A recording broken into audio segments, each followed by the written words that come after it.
Hello. Good morning, good afternoon, good evening. I just want to share the second chapter of the book, License to Lie, Exposing Corruption in the Department of Justice by Sidney Powell. Let's begin with the second chapter. The dangerous field of public outrage. By the end of 1999, Houston, Texas was booming, and the international titan Enron Corporation was consummating more than $20 billion a year in financings on more than 100 transactions a year. The new baseball stadium in Houston was Enron Field, and a big E gleamed over every entrance. The new Enron skyscraper, rising beside the company's first glass tower, marked the heart of the business district in Houston.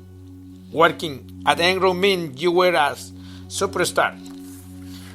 Enron's reputation was that it hired only the best and the brightest. It could do things no other company could. On the inside, however, in the 1990s and accelerating towards the new millennium, Enron had gone from a hard asset pipeline company to an energy trading company, led primarily by the ambitious Jeffrey Skilling, who eventually became Chief Executive Officer, and a Chief Financial Officer, Andrew Fastow. Enron pushed for and adopted aggressive mark-to-market accounting methods to value assets instantly. Its financial statements seemed impenetrable behind the scenes. Skilling and Fastow also devised extremely creative ways of monetizing assets, even when they were just ideas. The world and Wall Street looked on in wonder, and Enron stock took off. Viewed as a financial wizard, Enron's young Chief Financial Officer Andy Fastow made the cover of CFO magazine in October 1999 because Enron had maintained a growth rate of 15 to 20% a year. Fastow received the magazine's award for excellence in capital structure management. By February 2000, Enron was the seventh largest company in the world and had its tentacles in numerous countries and in many areas of business. It bought and sold natural gas. It was constructing power plants. It owned and operated pipelines, but it went far beyond that. Enron was at the cutting edge of everything. Rumors abounded that Enron was building a broadband network. It was already providing telecommunication services and trading commodities. Everything the Wonder Boys at Enron touched seems to turn to gold. Enron chairman Ken Lay was the most popular man in Houston. Actually, he was a celebrity. He and his wife, Linda, were active in many charities, and the Big E itself was found in numerous charities. They watched baseball games at Enron's field with past and future presidents. This son of a preacher man was riding the biggest wave of his life. He became the largest supporter of and a friend to the presidents of the United States.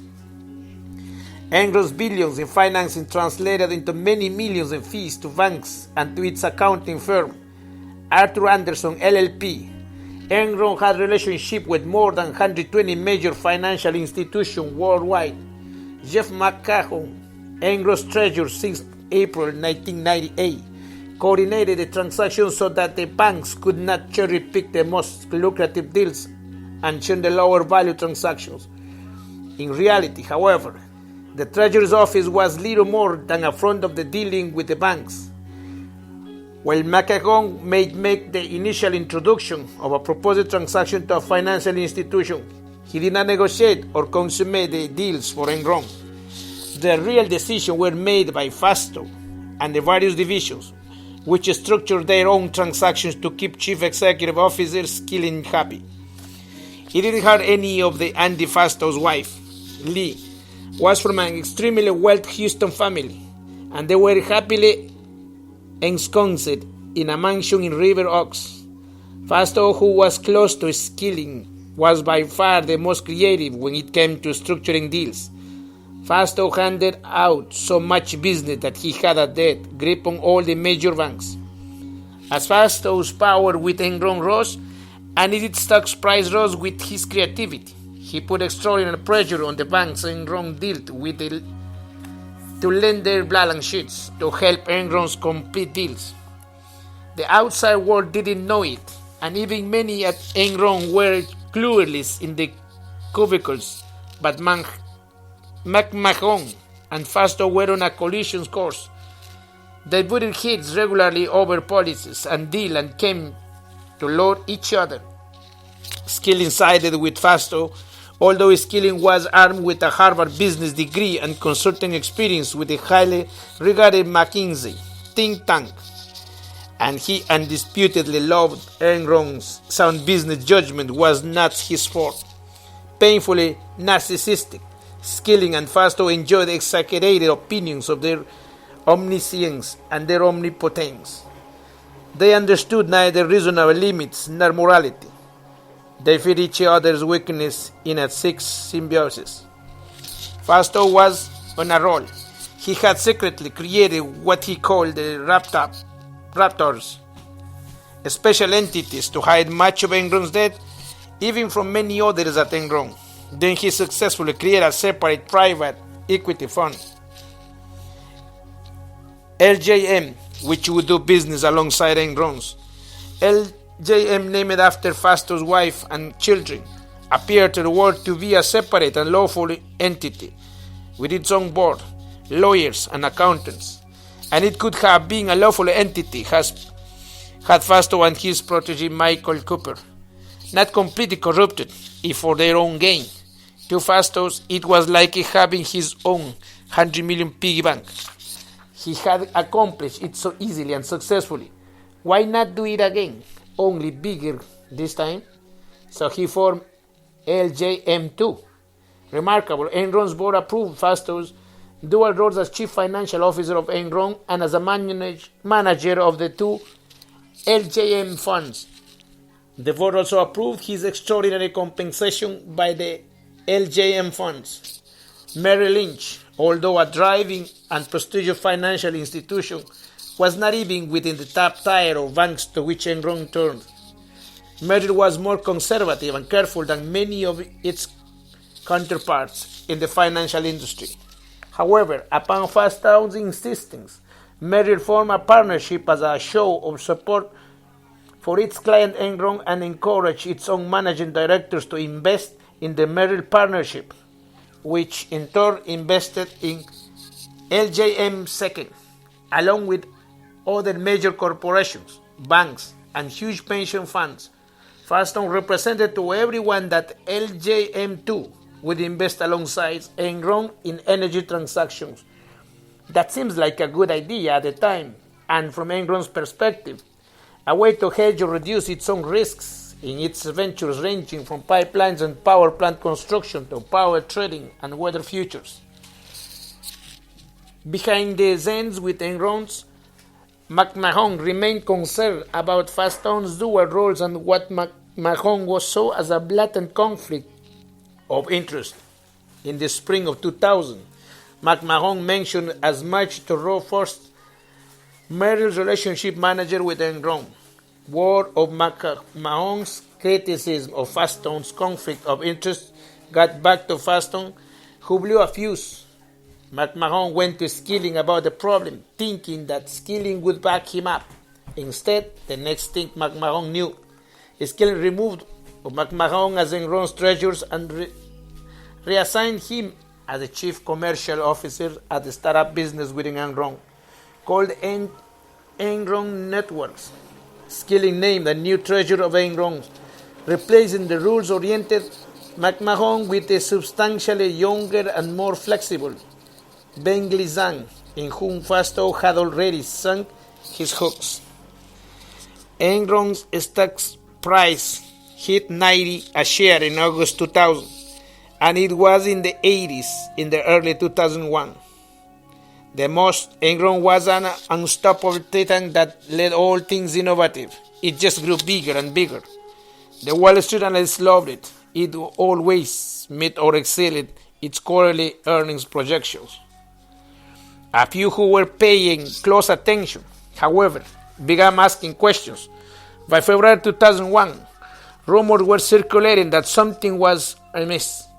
Hedge fund manager Jim Canos has studied Enron's financials, saw trouble, and shorted the stock in big way. The stock price was edging down.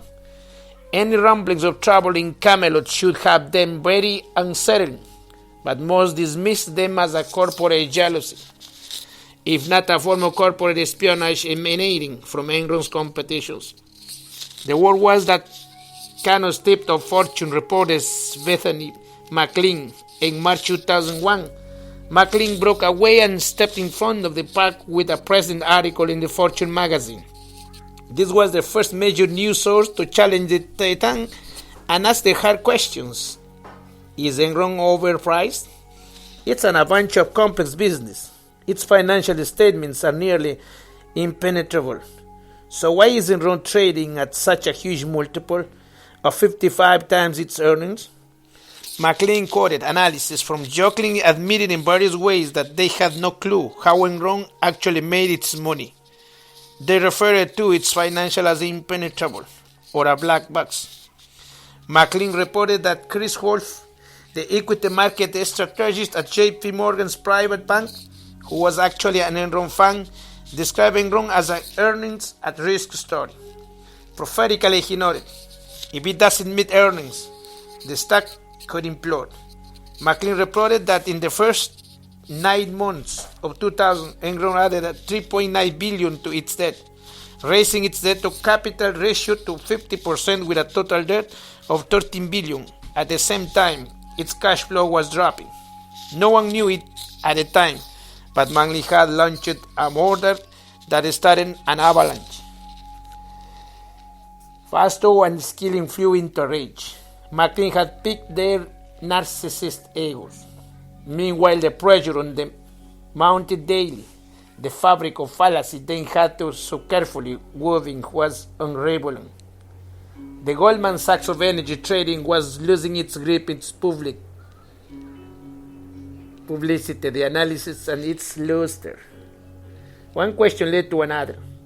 Fasto knew how bad it really was, and he was increasingly terrified of being exposed. His lies laid bare. Not even Ken Lay's willings and dealing with Astros Major League Baseball club and friendship with past and current presidents could solve Enron's problem. Fasto had vehemently declared back in March, as reported in McLean's article, "We are not a trading company." Meanwhile, the pressure of questions about performance continued to mount as Enron struggled to meet earnings under its new business model. Enron was creating a trading market in virtually anything it could imagine, not just energy related, but some excess broadband capacity and even weather derivatives. More questions came from Wall Street. Analysts began changing their views. Then in a conference call with investors, an analyst King lost it completely. He called one of them an asshole for questioning Enron's release of financial information. That outburst came to hunt Enron, Lay, and Skilling. Something was going on inside the black box, and it couldn't be good. Enron's stock price was dropping. Too much just didn't add up. Veteran Wall Street Journal reporter John M. Wheeler was determined to get to the bottom of it. In his many years of reporting, he had learned there was no substitute for doing his homework. Enron had been the darling of Wall Street and the media for several years, but no one could figure out exactly what it was that the company did anymore. It was becoming increasingly clear that its chief financial officer was also heading up a number of related entities that were doing business with Enron. Enron's board had approved Fasto's dual roles, despite what seems to obvious conflict of interest. Enron's stock price had fallen by half since January, just in the last 6 months or so. Then on Tuesday, August 14, 2001, the first bombshell exploded. Skilling, who had been at Enron for 11 years, announced that he was leaving after only 6 months as chief executive officer. Lai had to step back in the chief executive officer. Analysts began wondering when the next bomb was going to drop. And he promised that Enron would be more humble and informative that it had been under the skilling. James Wheeler and fellow reporter Rebecca Smith had been digging in the August 16, 2001 edition of Wall Street Journal. A headline read, Enron's skilling series stock price plunged as main reason for leaving Chief Executive Office post. M. Wheeler and Smith reported that Skilling unexpected departure from the company, ostensibly for personal reasons, was deeply enmeshed with the feelings that he had failed in a crucial business area during his brief tenure as the Chief Executive Office, calling the company's stock performance a kind of ultimate scorecard. Mr. Skilling noted that the Enron share price had fallen by some 50% this year, and that it had topped 84 a share on the New York Stock Exchange. In January, dropped to 40-ish in the last several months, and with Skilling resignation fell to 37 during the day before closing back around 40. On August 28, M. Wheeler and Smith wrote again about Enron's opaque financials, late reassurance, and the billions of dollars of balance sheet transactions that Enron had done in the last 2 years with Fasto's partnerships. Fasto quietly ended his ownership and management ties with certain limited partnership. Like had said, and the transaction involving Fasto had become a lightning rod for criticism, so were better for not doing it. The article concluded with a quote from UBS World Board analyst Ron Barron that Enron was certainly under a new kind of pressure. That was the understatement of the year. With the unfathomable strategy of September 11, 2001, Enron became irrelevant to the media and the country when the terrorist attacks shocked the world and knocked the United States to its knees. The face of New York City and the very fabric of this country were changed forever. It was beyond comprehension. Virtually everyone in New York lost friends or family that day.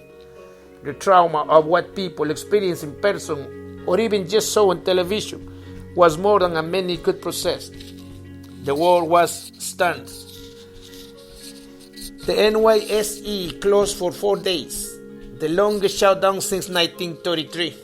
When it reopened on September 17, everything was being sold. On the first day of trading after 9/11, the NYSE fell 684 points at 7.1% decline, setting a record for the biggest loss in exchange history for one trading day.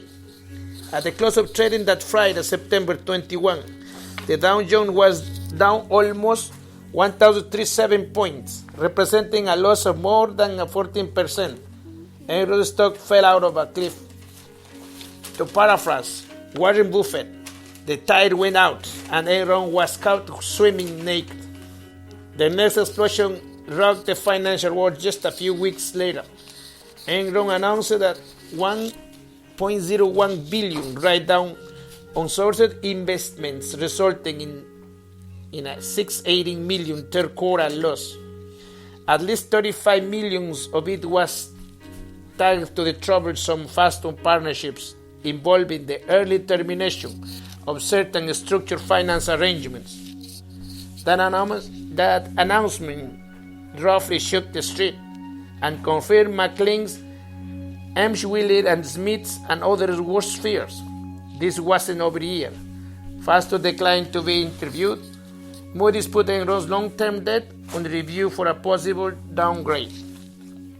M. Wheeler and Smith dug into Enron's Securities and Exchange Commission filing and obtained copies of the private partnership documents, confusing as they were. They report what they saw. Fasto was getting a management fee of 2% of the private funds, and as general partnership was eligible for millions more depending on the fund's performance. Lay had claimed early that the LJM arrangements didn't produce any conflicts of interest. But then reporters found the LJM second offering documents and reported that it stated that the responsibilities of Mr. Fasto and other partnership officials to Enron could from time to time conflict with fiduciary responsibilities owed to the partnership and its partners. Equally troubling was the number and nature of those companies and larger pension funds that had invested heavily in the Faststone's partnerships, especially LINCESED. Enron was back in the headlines every day, and all the news was bad. Wheeler and Smith's research disclosed that Faststone and possible a handful of associates realized more than $7 million last year in management fees and about $4 million in capital increases on investments of approximately $3 million that was set up in December 1999. Enron stock dropped 9.9% to $29 a share. Faststone refused to comment. Within 5 days, the SEC had requested information from Enron about its dealing with Faststone's partnership. The sharks smelled blood in the water. With Enron stock under 20, Lai scheduled a conference call with investors and analysts, but he and Faststone refused to answer any questions concerning the Faststone partnership. On this October 24 call, the CEO, Ken Lay, proclaimed, "We continue to have the highest faith and confidence in Andy." Another day, and the headlines read, Enron replaced Faststone as finance chief. McMahon takes over post.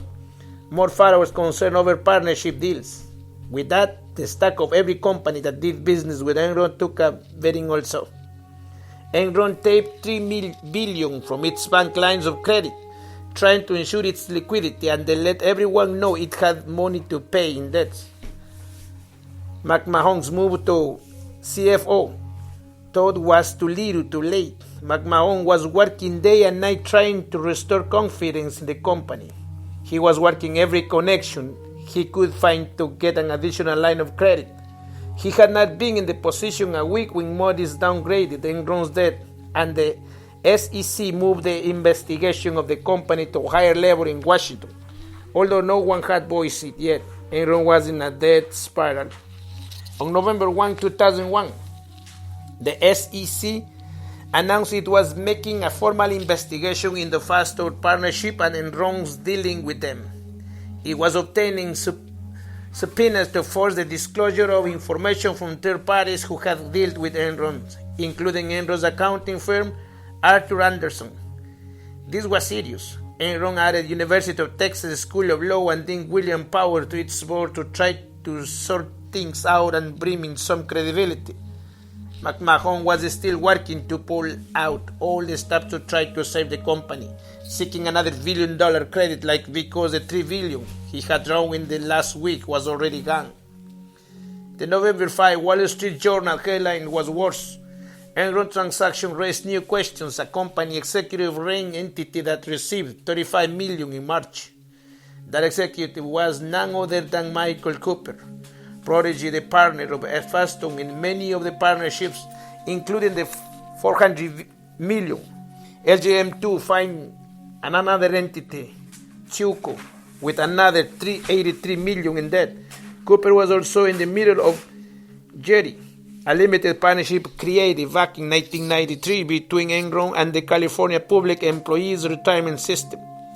Faststone's partnership appeared more and more like a $1 billion shell game running between themselves and Enron, and Faststone and Cooper had been siphoning funds with impunity from underneath the shells.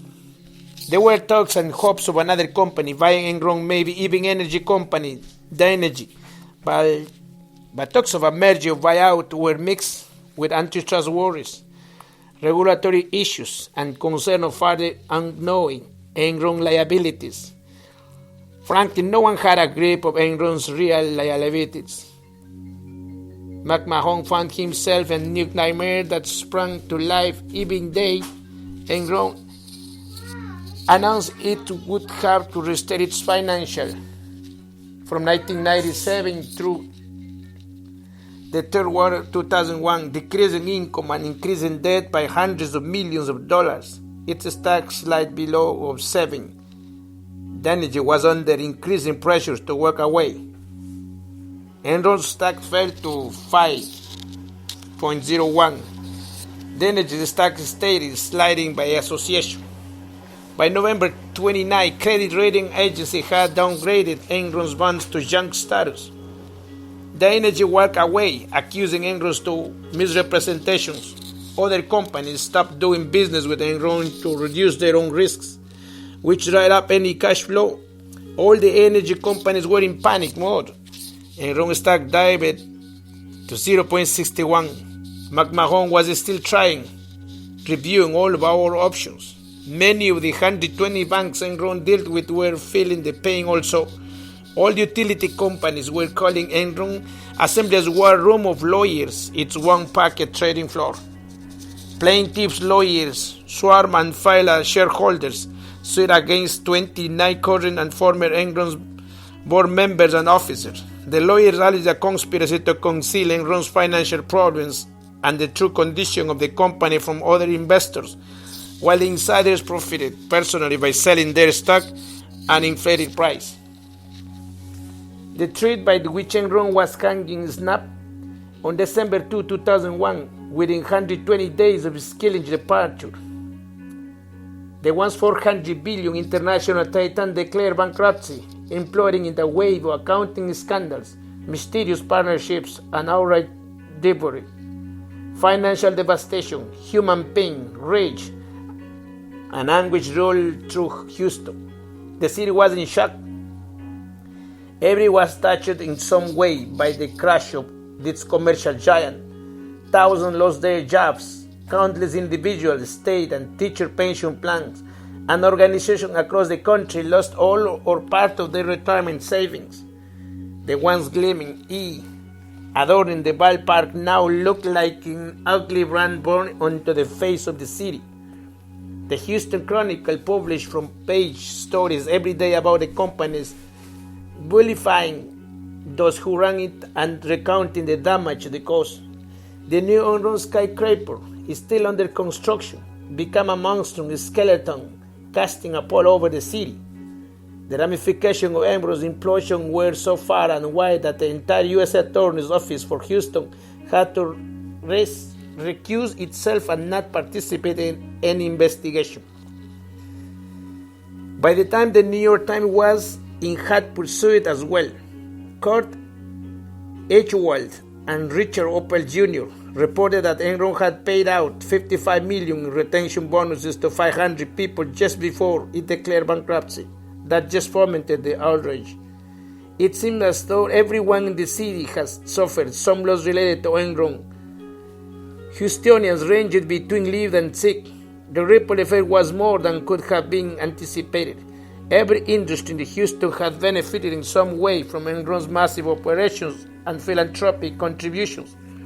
With Enron's downfall, other businesses soon collapsed. Restaurants, small shops, any business bar did business with Enron suffered.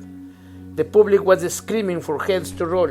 In a matter of days, by December 13, 2001, Arthur Anderson partners were testifying in Congressional Hearings that they had warned Enron about possible illegal acts because the company was failing to provide crucial information. President George W. Bush, with whom Enron Chief Executive Officer Ken Lang had often photographed, vowed to ferret out and prosecute those white-collar crooks.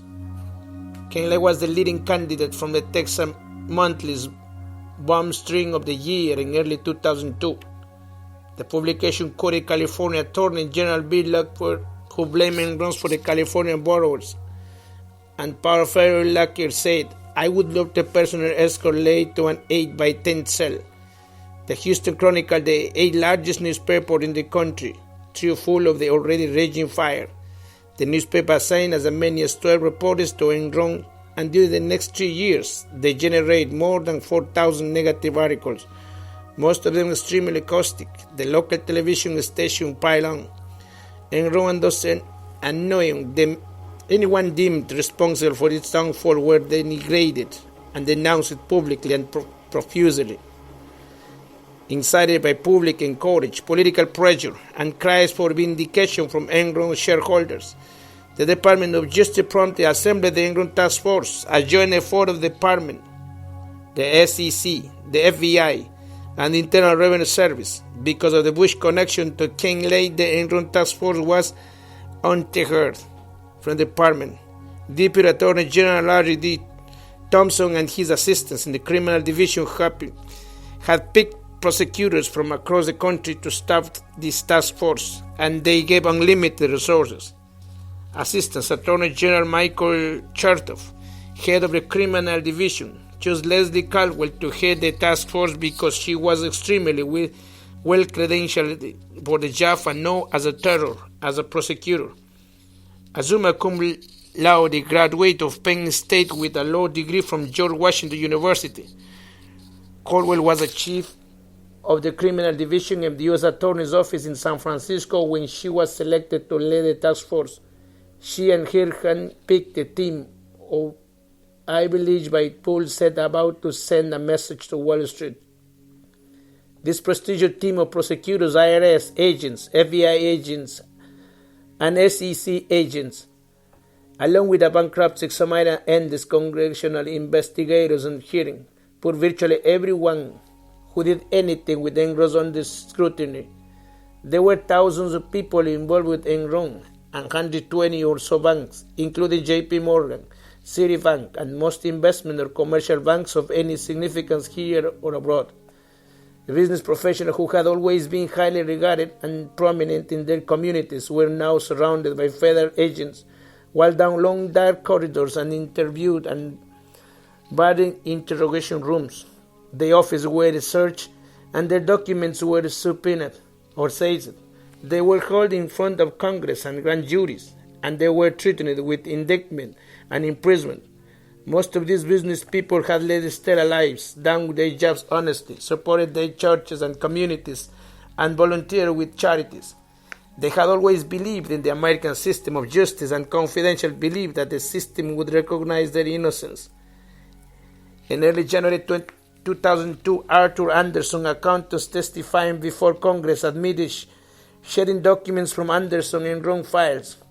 By January 15, Anderson fired Houston partner Davis Duncan, who was in charge of Enron's account. Congress had Duncan in front of them the next day, and Enron fired Anderson the day after that.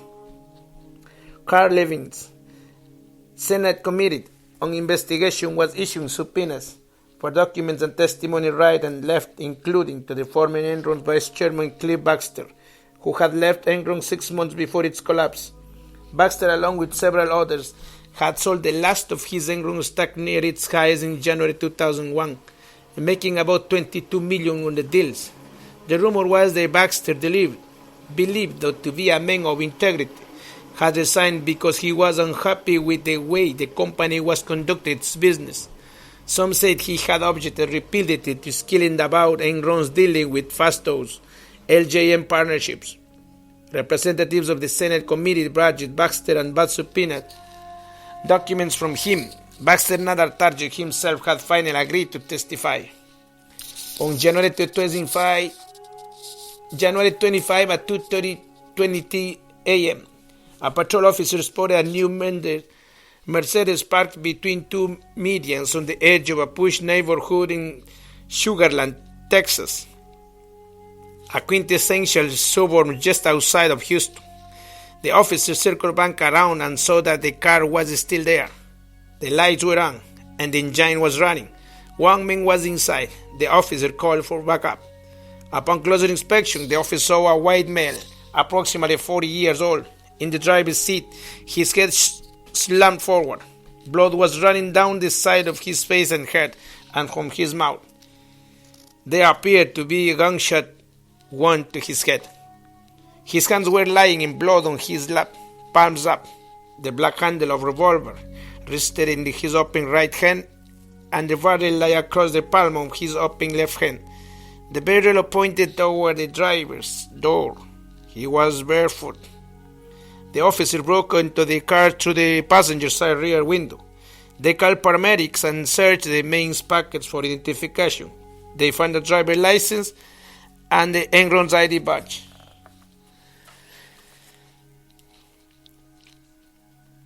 Chapter 3. The task force annihilates Arthur Anderson. The body was that the former Enron's executive John Cliff Baxter. He had just agreed to testify before Congress in the largest corporate scandal in the history of the United States. Baxter's suspicious death sent another shockwave through Houston. It was a tragic blow to his family and friends, and it was a terrifying omen to anyone who had even thought about testifying. Billions of dollars and the lives of wealthy and high-powered people were at stake. Baxter had been high up enough in Enrons to see it all. It was assumed and reported to be a suicide, but those who knew him said he had everything to live for. He had a family he loved. He was making plans for the future. He had sold his stocks and left Enron before his collapse. He was not a suspect, and he had done nothing wrong. Apparently, he had received threats or was afraid. A friend said that Baxter had recently wondered if he should hire a bodyguard. Some said the death had all the hallmarks of a hit. The police report was a beige, and there were significant inconsistencies. The officers couldn't even get their story straight on who found the body and in what condition. The first said Baxter was dead when they found him, but then they had to explain why the body had been moved. So then they said that he was still alive when found, and the officer who found him had called emergency medical technicians who had tried to resuscitate him. No crime scene protocol was followed. The body had been moved before being photographed, and the hands weren't bagged for autopsy. If the gunshot would have been self-inflicted, it's difficult to imagine how Baxter's hands would have come to rest casually, both palms up on his lap, with the resolver resisting in them. The recoil of any gun placed against the right temple would have been significant to the right. The suicide explanation seemed way too tiddy. A report came out that the coroner said the police wouldn't tell her who moved the body. Indeed, the officer immediately dispatched the body straight to a funeral home. The family had to insist on an autopsy, although by law, one should have been conducted immediately. When the autopsy report finally was released weeks later, it revealed unexplained shards of glass of the right shoulder of Baxter's shirt and abrasions at the base of the little finger on the palm of his left hand. His clothes were wet. He was barefoot, but his feet were clean. None of those facts seemed consistent with suicide. One doesn't get up out of bed at 2 a.m. and put on a shirt that has glass on shoulder or clothes that are wet, or walk barefoot without getting dirt on his feet. Why had he left his bed at 2 a.m. and gone outside? How could he get getting up at all if I had taken all of the engines that was missing from the new prescription the doctor had recently given him to help him sleep despite all the stress? Why were his clothes wet? Where did the shards of glass and the abrasion of his left hand come from? Had someone broken something glass over his right shoulder? Something that left the shards of glass or knocked him down? Had he tried to catch himself with his left hand? Was the glass from the police breaking the rear window of the car or gain access? Why were these questions not answered? Even more bizarre was the fact that Baxter had not been shot with a bullet, but rather with rod shot, small pellets for a pistol that are the equivalent of shotgun scatter. This is not the standard choice for someone intent to suicide. Not it is likely ammunition kept handy in the Baxter's home in the posh suburb. There were no reports of rats or other animal problems there. The ammunition made it impossible to determine from ballistic tests that what gun actually fired the shot that killed him. Where was the other ammunition like it? There was none in the Baxter house. Nor was there any evidence that he had even purchased any rat shot despite the police officer's extensive efforts to find evidence that he had. Even more remarkable, Baxter died one day before a life insurance policy from Enron would have paid $5 million in death benefits to his family, even if he had committed suicide. Cliff Baxter was smart enough to have waited a day or two to kill himself so that his family could have the benefits of the policy, if he felt compelled to kill himself at all. The weeks after officers found Baxter's body in the cul-de-sac near his home, the death certificate was still unsigned. there were more questions than answers. Despite the question and inconsistencies, the entire matter was swept under the rug very quickly. Most of the reports and all photos in the case were sealed, and efforts to obtain them to review for writing this book were promptly rebuffed.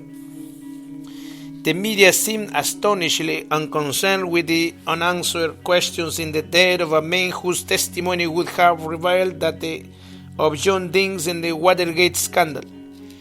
Imagine the difference in history of John Dean had never made it to the Congressional Hearing on the Watergate.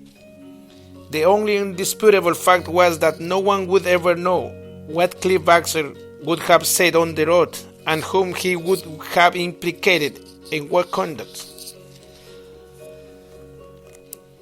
The aftershock of Baxter's death reinvigorated the Congressional Hearings. Throughout February 2002, Congress was grilling Lai, Skilling, Arthur Anderson partners, and everyone it could find from Enron's before or after the fall. Baxter's suspicious death intensified the scrutiny on the remaining and verified that something had been very wrong at Enron.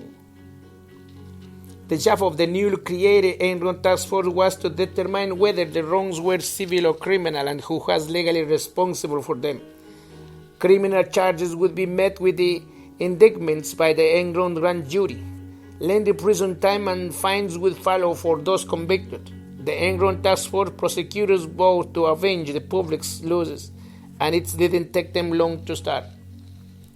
On March 7, within 60 days of the formation of the task force, the press room of the Department of Justice, 900 Pennsylvania Avenue, was crammed with reporters and department attorneys for a major announcement.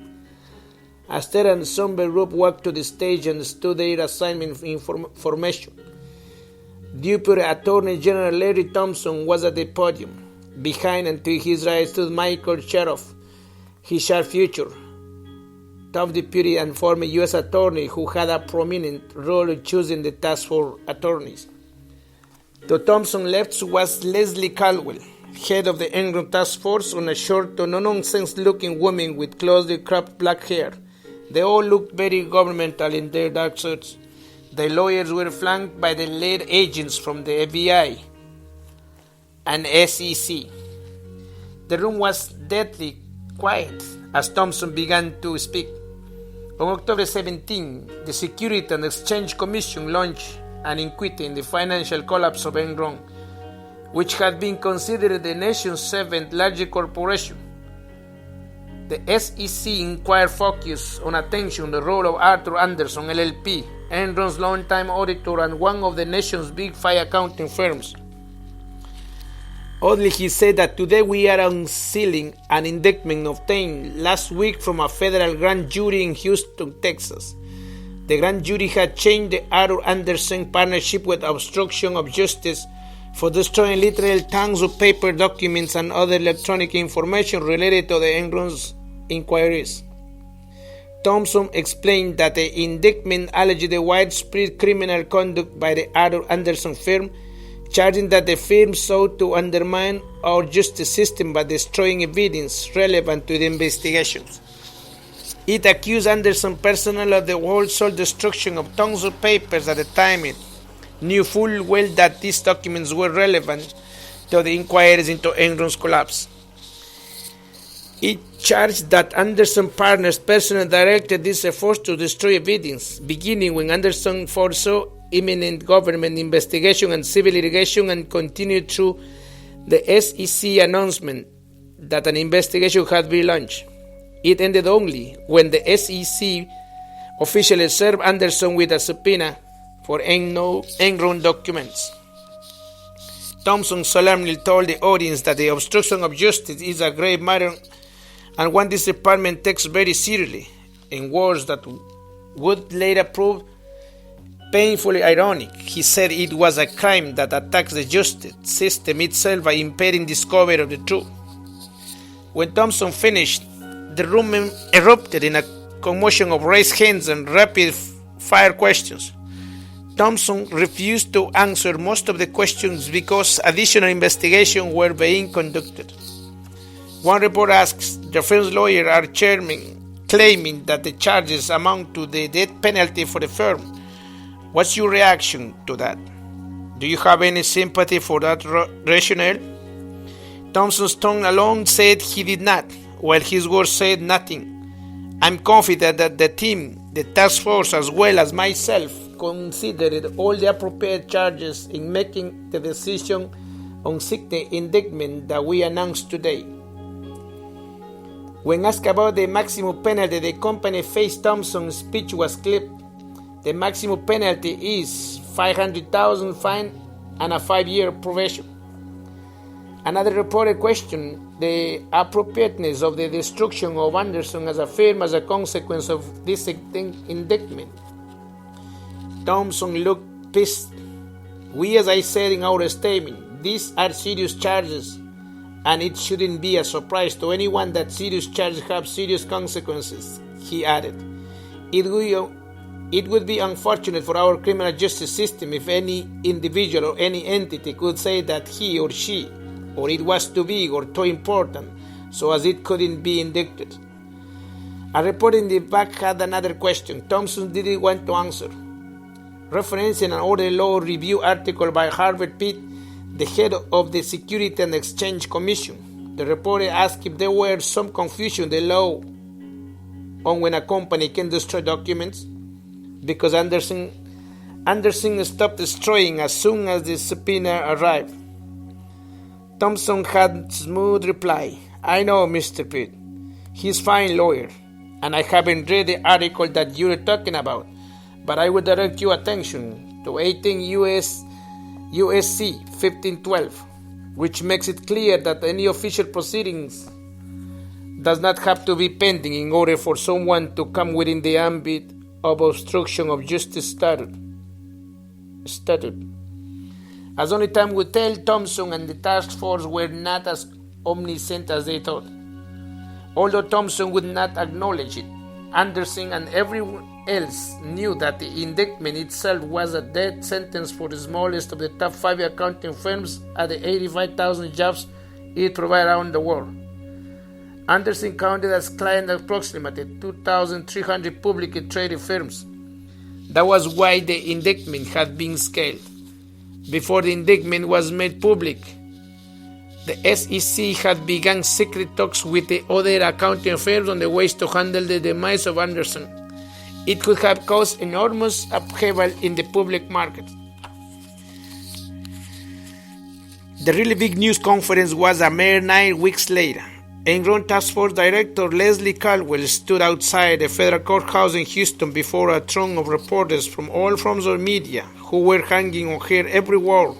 Standing beside Caldwell in front of the bank of microphones was her friend and colleague Andrew Weissman, a narrow-faced man with a hick of a nose and a large horn-rimmed glasses.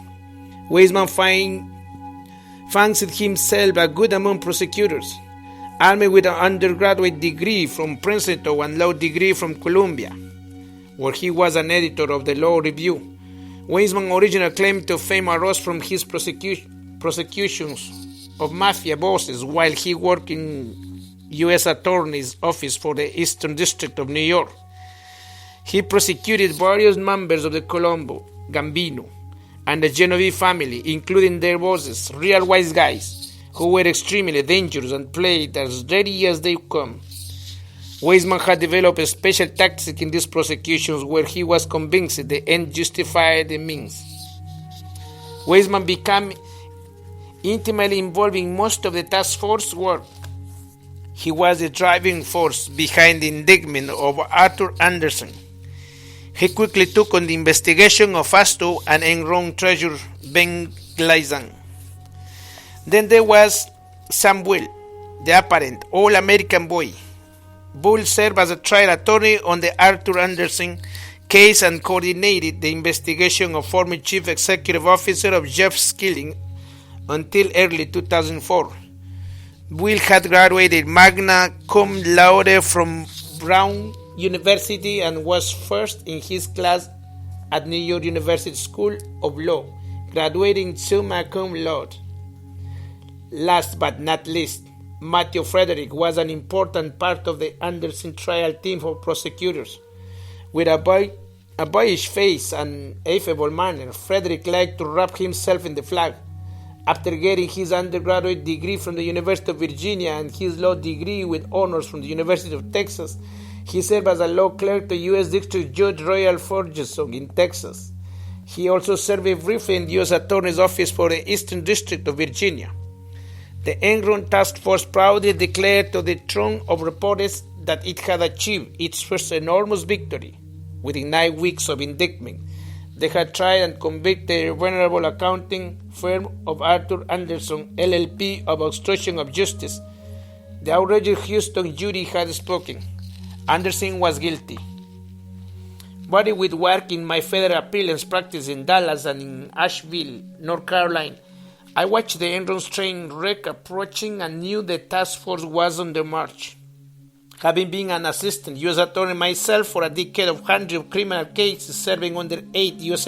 attorneys in 3 divisions across Texas and Virginia, I found it just as suspicious as everyone else that Anderson had chosen his particular time to resuscitate its document retention policy. I was firmly convinced Enron was rooting to its core and the task force would have plenty of people to prosecute for obvious crimes. Little did I know, I sat in my quiet office on the edge of the Blue Ridge Parkway, finishing up a Fifth Circuit brief that the Enron Task Force would change the next decade of my life. The voice of the intercom jolted me out of deep concentration. Helen Goldfarb, my legal assistant, announced that someone from Arthur Anderson was on the phone for me. With that phone call, I was properly into looking into the facts that the law related to the Enron Task Force prosecution and conviction of Arthur Anderson. Brilliant lawyers were already writing the reply brief for Anderson as I dived into helping them. I received an entirely new education in more ways than one. The record on appeal was massive, but much of Anderson's evidence had been excluded from the jury considerations. There were even more documents to review. Anderson had requested an opportunity to make a presentation to the Enron's grand jury before it considered indictment, but Leslie Caldwell, Andrew Weissman, and the rest of the task force had refused to allow the Anderson to do so. The company was indicted solely on whatever evidence these prosecutors secretly presented to it. As experienced prosecutors know, that itself is not unusual, but it was extremely unusual to indict the company itself for what was done by only a few people. In fact, this was the first time it had been done. In addition, the underlying issues of the accounting practices for Enron could have been resolved as a civil matter by the SEC. The reporter who had challenged Thompson was right. The criminal indictment took an immediate and devastating toll. Once the gold standard of accounting firms, Arthur Anderson, was destroyed the minute it was indicted. No client could use an accounting firm under criminal charges. All the employees lost their job, virtually all of whom had never touched an Enron file. Hundreds of civil suits of varying natures had been filed against the firm. Piling onto the criminal indictment, only a handful of Anderson partners remained, trying to manage the litigation and wrap up their firm's affairs. Arthur Anderson LLP, the venerable 89-year-old firm that was long regarded as the benchmark of accounting ethics, had been dealt a death penalty by the new Enron Task Force. The remaining partners at Arthur Anderson hired Maureen Mahoney, head of Latam, and Watkins, appellate section in D.C., to be lead counsel on appeal. I was to consult and assist as needed as a former assistant U.S. attorney of 10 years, who served in the Department of Justice and taught there frequently. I knew how prosecutors were supposed to proceed. Doing the job right required a strong sense of honor, integrity, objectivity, and fairness. A federal prosecutor has immense, unbridled power along a broad spectrum of discretion. In the hands of the wrong people, the damage that power can cause is beyond measure. A prosecutor does play God. Having been led counseling more than 500 appeals, I also knew that doing an appeal properly means going back to the beginning with fresh eyes, as much objectivity as one can muster. I had to figure out what went wrong, if anything, to cause Anderson's conviction at trial. So I began with the indictment itself. The first thing that hit me hard was that Caldwell and Weismans had indicted the entire Anderson firm, the company itself. They could have and should have just indicted the individual allegedly involved, those who actually work on the Enron's audits and transactions and were involved in directing the destruction of documents, if they even had enough evidence against them to constitute a crime.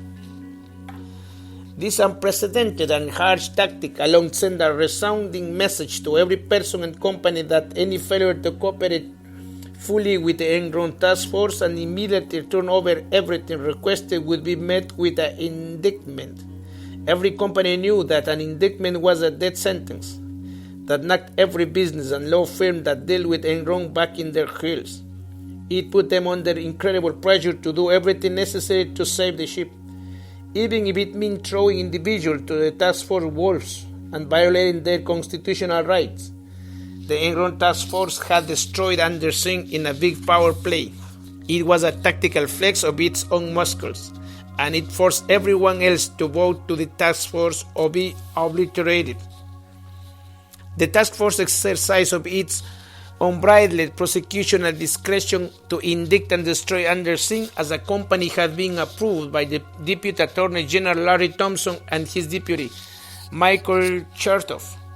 They had handpicked these prosecutors because they were terrors. That choice changed the course of history. It relegated the historical Reverend Arthur Anderson to the past as a criminal entity. The dismantling of the company seemed as outrageous and unnecessary toll to exact from 85,000 families and livelihoods from conduct, at worst, of those few individuals who had anything to do with the Enron's account. Then there was no matter of the obstruction of justice charged in the indictment. The indictment certainly alleged a lot of facts that sounded bad in their face. It talked about Anderson shedding tons of paper, running shutters 24 hours a day, and it wasn't disputed that they did. But where was the crime itself? What was the evidence that they allegedly destroyed? The task force said that under 18 U.S.C. 1512b2, it was a crime to knowingly, corruptly persuade another person with the intent to cause that person to withhold documents from or later document for use in official proceedings. That was not the obstruction of justice statute, although the task force described it as that the public. Actually, it was the witness tampering statute, and the conduct they alleged did not seem to fit with the actual language in that statute. There was separate obstruction of justice statute, but what they alleged as facts didn't fit with that either. What official proceeding or what did knowingly and corruptly persuade mean? There was no formal investigation at the time. Anderson was cleaning up its files. Did it have some legal obligation to keep and produce anything the government claimed it had destroyed? Does anyone have that obligation? The company's only legal duty was to comply with a duly issued subpoena, and it did so. Before it was issued the subpoena, Anderson had no legal duty to maintain any particular notes, drafts, duplicates, irrelevant materials, or documents. No one had asked it to do so. No law regulation said it had to do so. Without the existence of some kind of duty or requirement that Anderson or anyone else from that matter actually keep something and save it for the government, how could it be convicted of a crime for destroying it? Like most companies then and now, the firm had its own document retention policy. That policy was lawful assistant corporate counsel Nancy Temple reminded everyone to follow that policy. On top of that, Anderson had kept hundreds of thousands of documents either electronically or otherwise that sounded bad from Anderson and especially for Enron. If Anderson were really out to destroy incriminating evidence and protect itself or Enron, it had done a poor job of it. Next, there was the issue of the trial itself. Anderson asked for a speedy trial, hoping to be able to salvage something to its business and reputation. The case was assigned to Houston U.S. District Judge Melinda Harmon. Harmon was a staunch conservative and thought on the crime. She had been appointed to the bench by the first President Bush. Anderson got speedy, but it was difficult to characterize it as much of a trial. Anderson hired Houston criminal defense attorney Rusty Harding to lead the defense team. Harding, an experienced and highly regarded criminal defense attorney, got nowhere fast with Judge Harmon. The task force trial team of Caldwell, Wiseman, Bull, and Frederick got its way with the judge. No one seemed to have noticed that Judge Harmon didn't allow the defense to introduce the hundreds of thousands of documents Anderson had retained. Anderson had saved all its documents in one form or another and produced them to the government. But the testimony of shutters running around the clock was made to sound to the already inflamed Houston jury, and Anderson shuddered everything having anything to do with Enron. The prosecutors made Anderson in the House Counsel instruction to follow the document retention policy. Sound like a special code that really meant destroy all documents. Press reports during the trial were damning. To make matters worse, under threat of a lengthy prison sentence, Anderson's partner David Duncan pleaded guilty and testified for the government against the firm. Last, but certainly not least, there was the crucial jury instruction that Judge Harmon gave at the request of the task force. She took out the most important element of any crime, the intent to commit one. She told the jury that you may find Anderson guilty, even if Anderson honestly and sincerely believed that its conduct was lawfully. I knew as soon as I read it that the instruction was wrong. First, the very sense of a crime, as opposed to a wrong that can just get a person sued, is that criminal intent is required. Second, there had to be a close link to an official proceedings. At the time of the destruction, there wasn't one here. Judge Harmon, however, had let the task force persuade her to remove the language from the instruction that made the case a criminal one instead of a civil one. She had removed criminal intent. This was a clean issue of law in which I was confident in the 5th U.S. Circuit Court of Appeals should and would reverse the decision. Though neither of us knew it at the time, Anderson knew lead counsel Maureen Mahoney, and I had agreed on those points before we even met. The most I could tell Arthur Anderson, however, was that the instruction was clearly wrong and that the 5th Circuit should reverse it, not that they would. While I was busy working on Anderson's appeal, as small as my role in it was because of my other cases, I paid no more attention to the task force's efforts. We were finishing up the Anderson reply brief and prepping for the oral argument that I was just sure Maureen would win. It had been a close case at trial. The jury had struggled for 10 days. The jury instruction was indefensible. Anderson should never have been convicted. Meanwhile, the Enron task force was obtaining indictments, taking guilty pleas, arresting people, and generally moving right along, providing extraordinary employment opportunities for every criminal defense lawyer in Houston, and then some. Having notched their belts with the Anderson conviction too quickly and so easily, the task force, and by then, the Enron bankruptcy examiner turned their sights to every bank that had done business with Enron. The big banks in particular, like Citibank, JP Morgan, and others, had done hundreds of millions of dollars in deals with Enron. Enron put its favorite banks on its tier list. Merrill Lynch was way down the list, not even tier second, but rather tier third. Enron was a significant client to Merrill, but Merrill had done only a small fraction of business with Enron that Citibank and many other tier 1 and second banks had done. Nonetheless, it wasn't long before Wiseman in particular turned his sights to Merrill Lynch. having spent years in the Eastern District of New York, where Caldwell has also worked. He viewed Wall Street bankers as wise guys on Wall Street, no different from the mobster, murderers, and extortionists he had prosecuted among the major crime families. He dragged countless Merrill employees in front of the Enron's grand jury. If he didn't like their testimony, he would change their status from that of witness or a possible target for indictment. And of course, an indictment of Merrill Lynch would have destroyed Merrill just as it had Anderson. To avoid the death sentence dealt to Anderson, Merrill consented in September 2003 to an onerous non-prosecution agreement that would later come to hunt the four executives the task force singled out of criminal indictment. In February 2003, the SEC had filed a civil suit against Merrill Lynch, an individual against Merrill executives Daniel Baylor, Robert Force, and several others.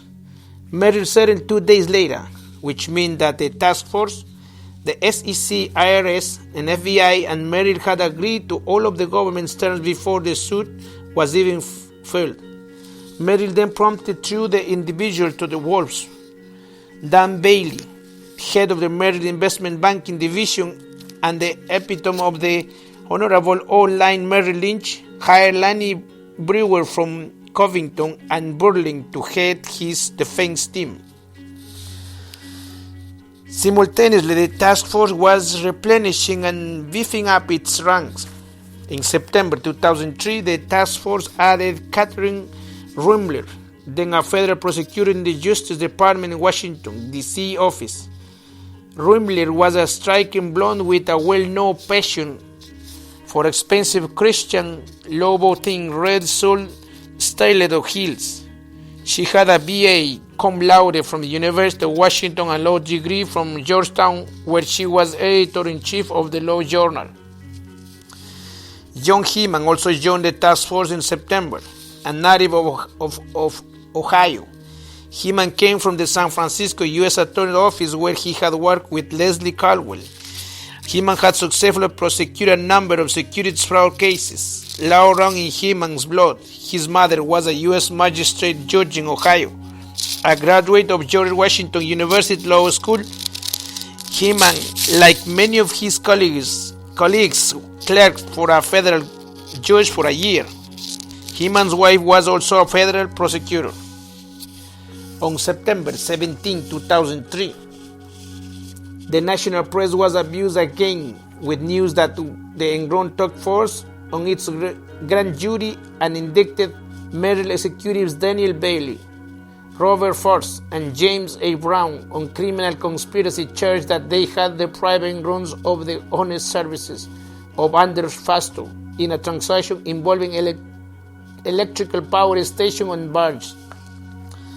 The indictment also charged Jim Brown with perjury and obstruction of justice for testifying to the Enron grand jury about his personal understanding of a telephone call in which he had not even participated. Later, the task force filed a superseding indictment to Brown's youth subordinate Bill Fox as a defendant and two substantive wire fraud counts against each defendant. I was paying no attention to any of the Merrill issues then, or the task force activities for that matter. My plate was full of other cases, and the Anderson argument in the Fifth Circuit was coming up, scheduled for October 9, 2003. Maureen and Mahoney was more than ready for the Anderson argument, and brilliant advocate. She and her team and Latman and Watkins had prepared a persuasive argument, completely correct on the law of the facts. Her command of it was masterful. The panel we had drawn, I thought, was a good one. Patrick Higginbotham, Fortunate P.D. Benavides, and Thomas Revley. They were three of my favorite judges and had excellent reputations. Revley, a tall, handsome man in his 80s, had practically raised me from a baby lawyer when I began arguing in the Fifth Circuit. He had been on the Texas Supreme Court and was widely regarded as a fine man who always tried to do the right thing. Everyone on the court called him the bishop. Pat Higginbottom was a constitutional law scholar. He often taught constitutional law for the University of Texas School of Law. He was usually mentioned on the short list anytime there was a Supreme Court vacancy. Peter Benavides was the newest of the three of the Fifth Circuit, but he had served on the Texas Court of Criminal Appeals and was upright, affable, and well regarded. I had taught with each of them at the Attorney General's Advocacy Institute for the Department of Justice or at various seminars, and I had argued countless cases in front of them. I expected them to reach the correct decision based solely on the law. I thought it would be fair panel would take a good hard look at the case and not be afraid of reaching the result that was clearly required by the law, even if it looked bad in the press. The day of argument came quickly. Maureen walked to the podium first as the appellant. She barely got a couple of words out of them. Judges started questioning her. They were on the wrong track. They didn't seem to be getting it. She made every effort to direct them back to the problem of a jury instruction that eliminated any requirements of criminal intent and pending official proceedings. She reminded them of the fundamental tenet that the law is supposed to give the citizen fair warning of conduct that is criminal, but her arguments seemed to be falling on deaf ears. Reveille wasn't hearing any of it. The judge seemed much more sympathetic to counsel for the government. The tone of the argument and the questions were troubling. My official role in the Anderson case was over. I still thought the judge would work through their issues and come out with a correct decision, reversing the conviction. We waited and waited for a decision. The longer it took, the more concerned we became. I kept telling myself that it takes longer for the court to write an opinion reversing the district court's decision than it does to affirm one, but we became more uneasy about this one. We started wondering if maybe two judges wanted to decide it one way and one judge the other as a split decision. In any event, it should not be taking so long. The Fifth Circuit usually decides cases in about 3 months of the oral argument.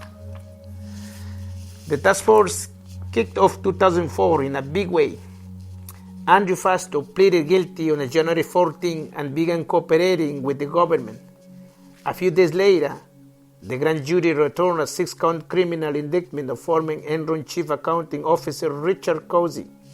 The public and the press were still screaming for the heads of the Ken Lay and Jeff Skilling. Soon the task force superseded the Cousy indictment to add Skilling and make 31 counts. They added Lay to the indictment by jury, with Weisman overseas.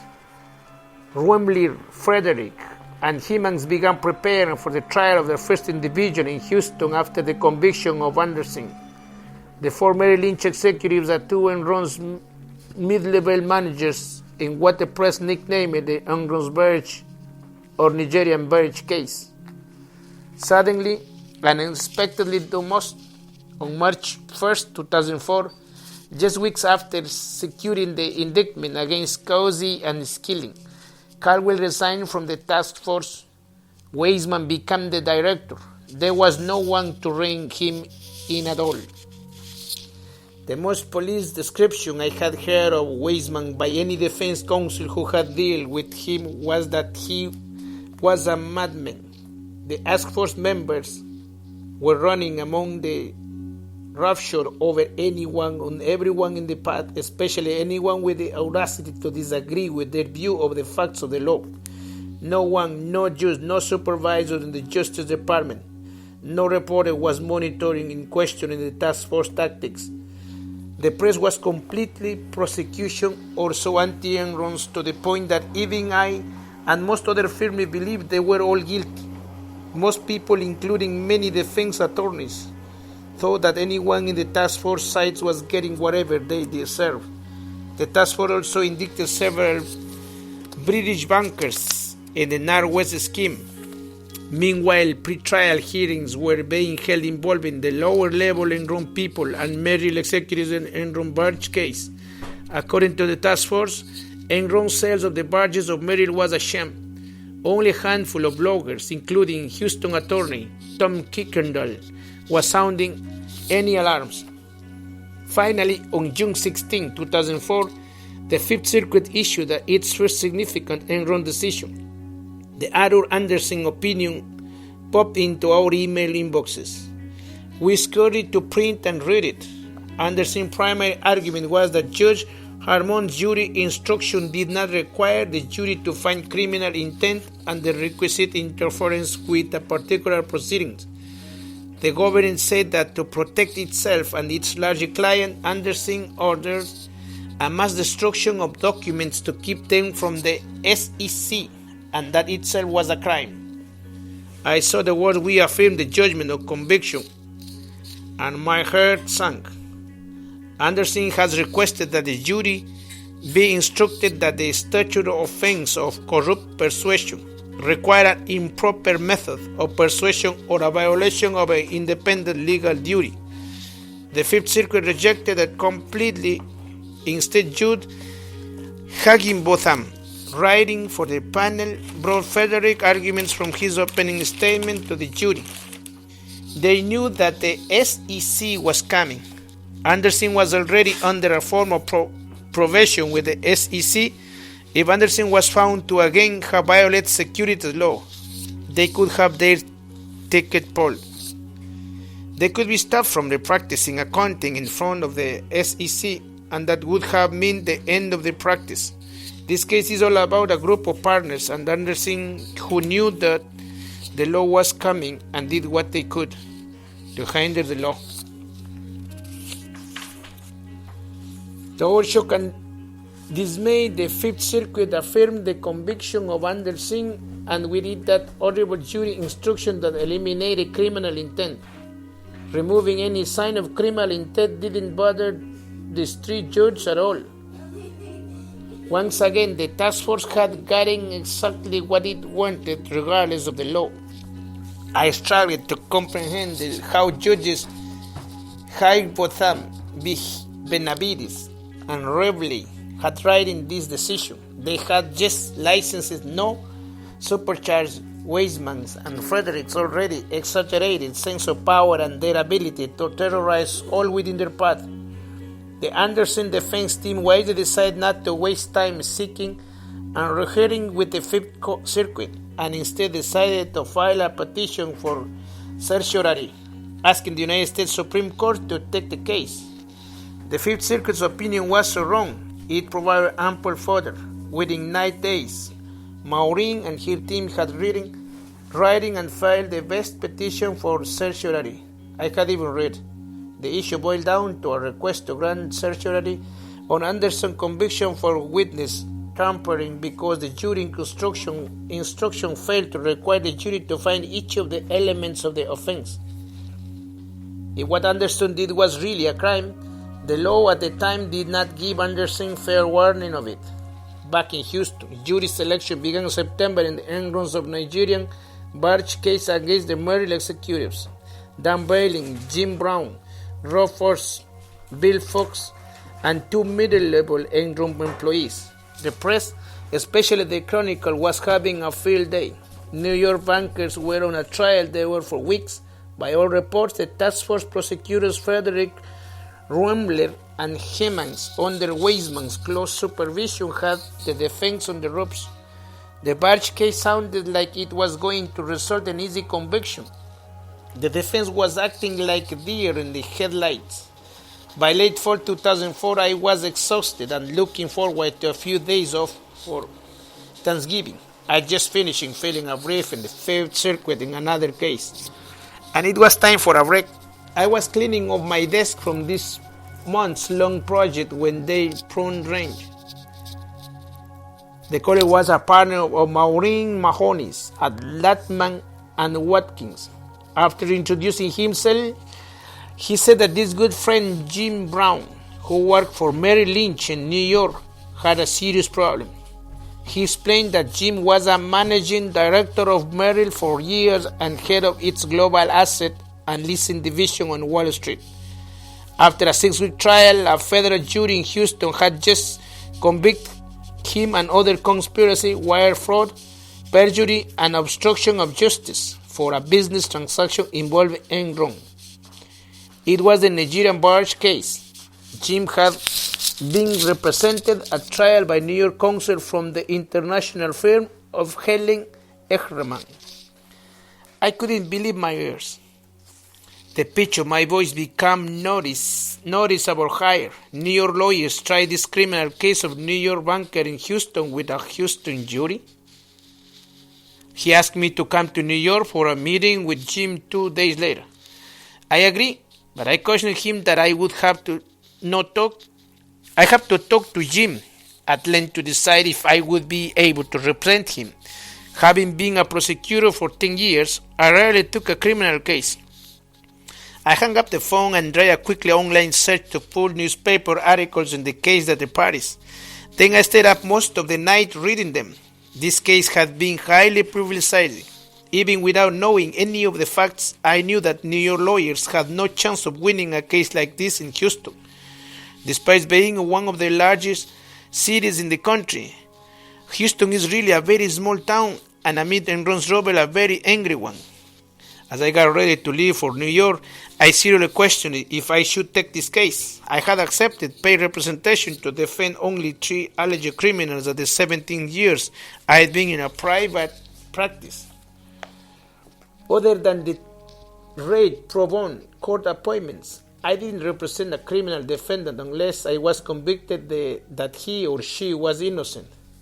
That was true for each of the criminal cases I'd be accepted, and I had eventually prevailed in each.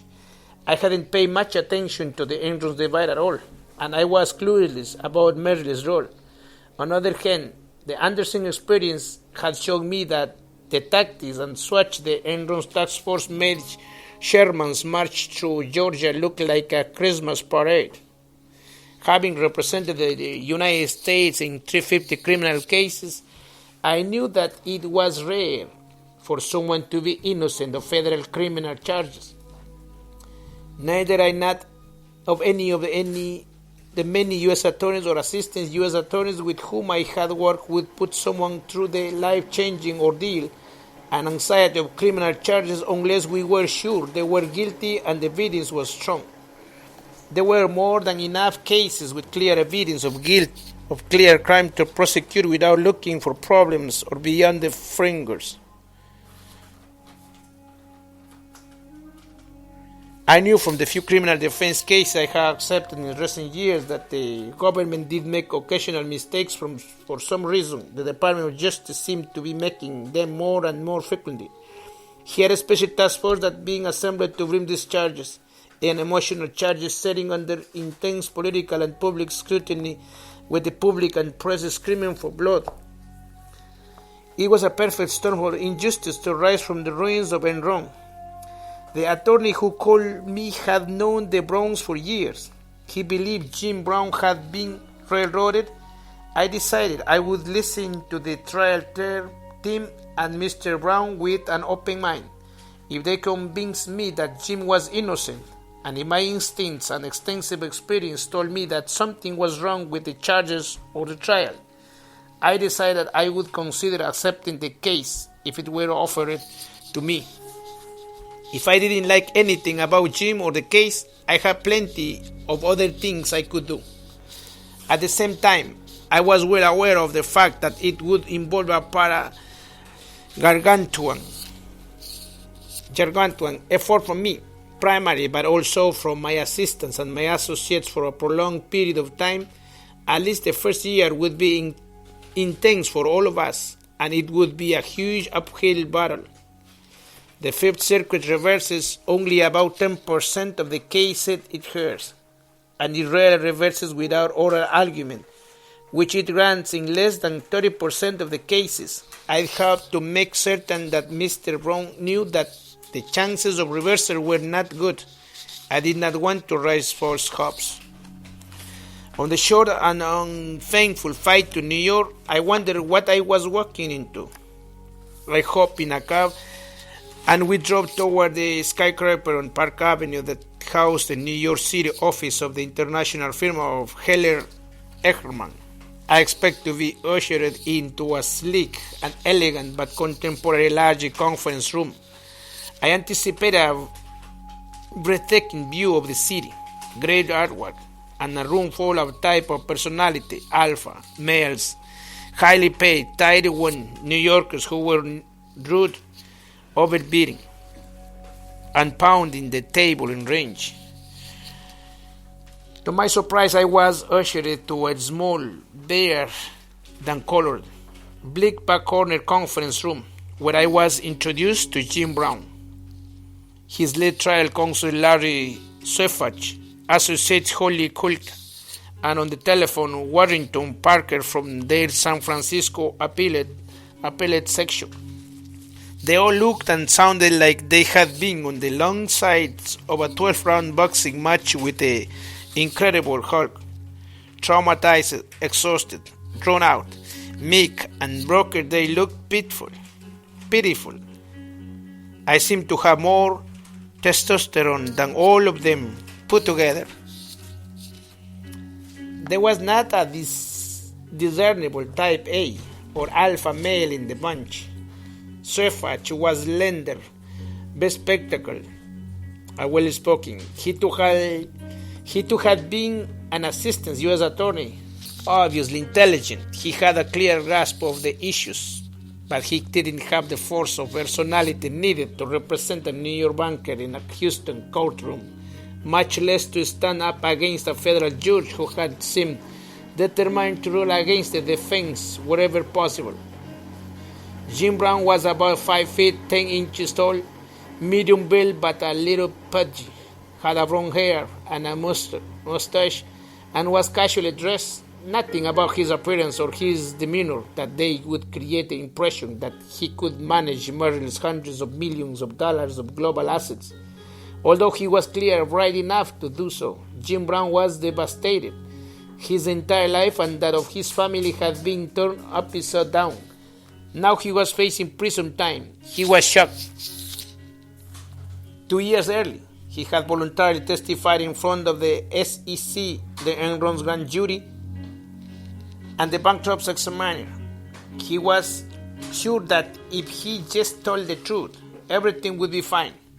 Then one day, Sefach called him and told him that he was not to go into work that morning. He was being indicted and fired. He had voluntarily surrendered to the U.S. Marshal, was booked, hung in front of the press in a paired ward, and taken before a judge to set bond. It only gets worse from there. For him, his wife, Nancy, and their 2 teenagers who watched him in horror as the father they adored was all over the news as a major criminal. I listened for 2 hours as the trial team described the nightmare of the 6-week ordeal they had just endured. I had seen hundreds of indictments in my 10 years with the Department of Justice. I immediately recognized that the charges in the indictment of Jim Brown and his co-defendants were absurd. By the end of the first hour of our meeting, I had here at least 2 serious errors that warranted reversal. Jim had been convicted of conspiracy and wire fraud for depriving Enron of the intangible right of the honest service of Andrew Fastow and falsifying Enron's books and records alleging by Jim's tangential involvement in a business transaction between Enron and Merrill. In the height of irony, Jim told his colleagues at Merrill not to participate in this deal for many reasons. Jim had not taken any money or any property from Enron or anyone else in the deal, as must be proved in the typical wire fraud case. There were no bribes or kickbacks, and I was sure that Jim, an employee of Merrill Lynch, did not owe any duty to anyone at Enron.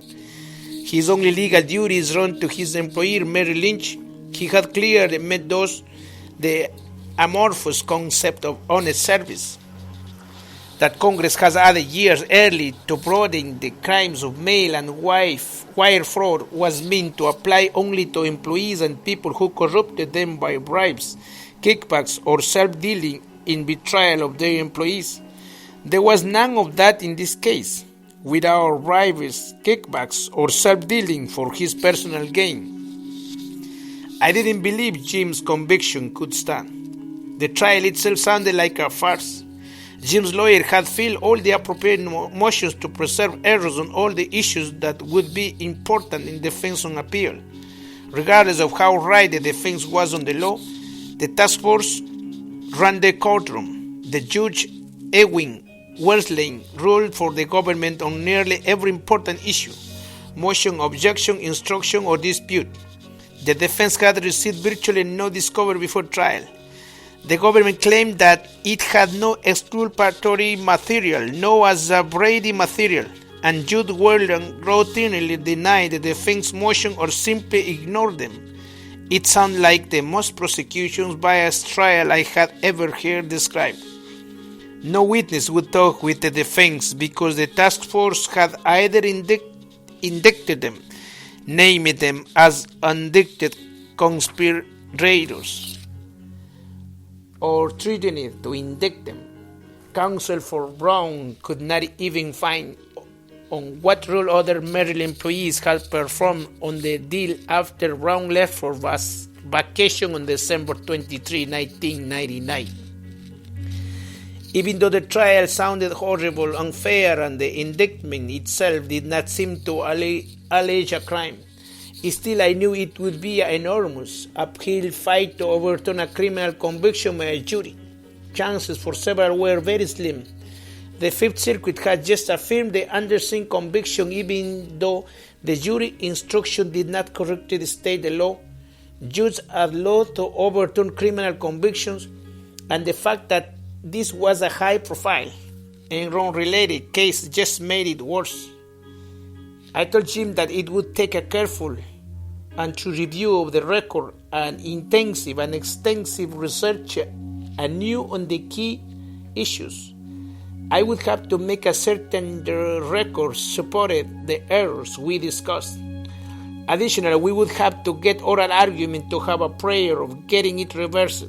Basically, I would have to take the case completely apart and put it back together in a different way, a way that made it clear to the Fifth Circuit that went wrong and why.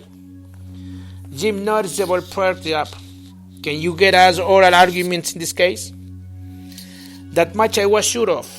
Well, get oral argument in this case. We have multiple parties, and the record is enormous. Those factors by themselves warrant oral arguments. In addition, there were unusual issues, and this is an important case. It will make law. This honest service allegation is crap. You had no duty to Enron's or its shareholders. You had no responsibility for Enron's books, and you told the truth in the grand jury about your personal understanding of a phone call you were not even on. Werlein should have dismissed the case before trial. We'll at least get argument, and that's the first step toward a possible reversal. They won't reverse it without granting argument, Jim asked, and I agreed to take the case. I asked for the trial transcript electronically and in hard copy of as fast as they could get it to me with all the motion, especially any challenges to the indictment. I said I started immediately to read the record while they were preparing for sentencing. I would need the entire record. Jim sighed in noticeable relief, like he had taken the first step toward turning this disaster around. At least now he had a small glimmer of hope, very small. As for me, I had an even smaller perspective on what I just stepped into. Okay, fellows and folks, this is a case. This is a book. I like it. That's it for now. Have a blessed day, night, and evening. Bye-bye. See you next time.